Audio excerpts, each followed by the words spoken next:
দেখো বন্ধুরা, এই যে আমি চা করেছি, এখন চা মুড়ি খেয়ে নেব এখন।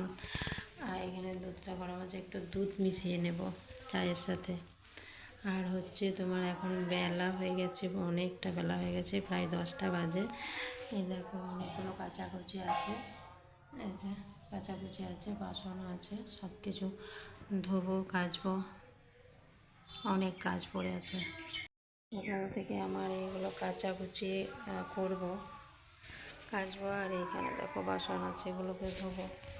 আর এখন হচ্ছে আমি চা আর মুড়ি খেয়ে নেব।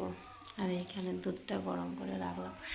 এই জায়গাটা নোংরা হয়ে আছে, এখানটা ভাবলাম যে পরিষ্কার করবো, তো দেখি আজকে যদি পরিষ্কার করা হয় তাহলে আজকে পরিষ্কার করে নেব।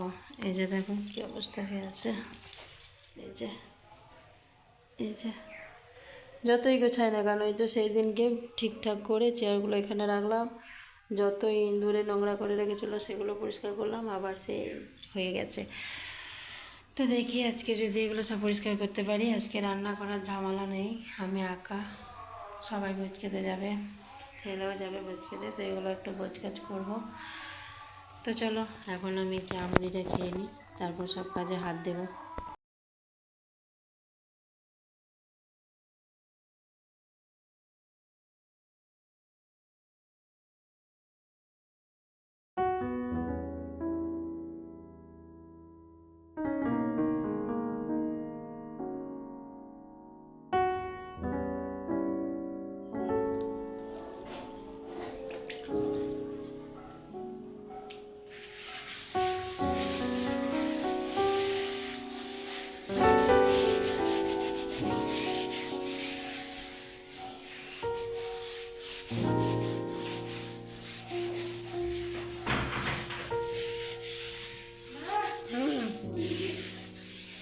যা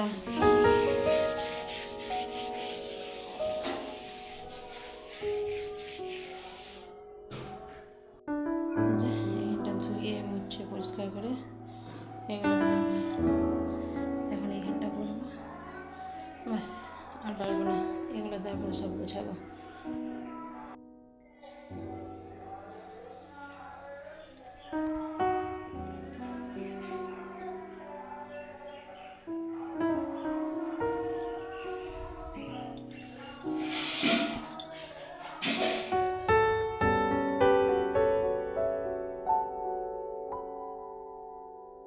আসলাম হচ্ছে হোটেলে খেতে, অনেকগুলো কাজ করেছি তো আর পেরে উঠলাম না, রান্না করতেও আর মন হলো না, তার কারণ হচ্ছে আমি একা। আর একটা কথা হচ্ছে কী বলতো, মানে শরীর খারাপ থাকলে যেটা হয়, অল্প কাজে হাঁপিয়ে গেছি।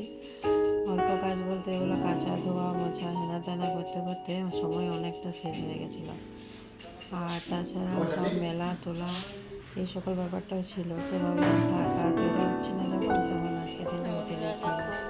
আর ওর বাবা, চাঁদের বাবাকে বললাম যে তুমি একটু ফোনপে করে দিও, তো খাওয়া দাওয়া শেষে ও ফোনপে করে দিল।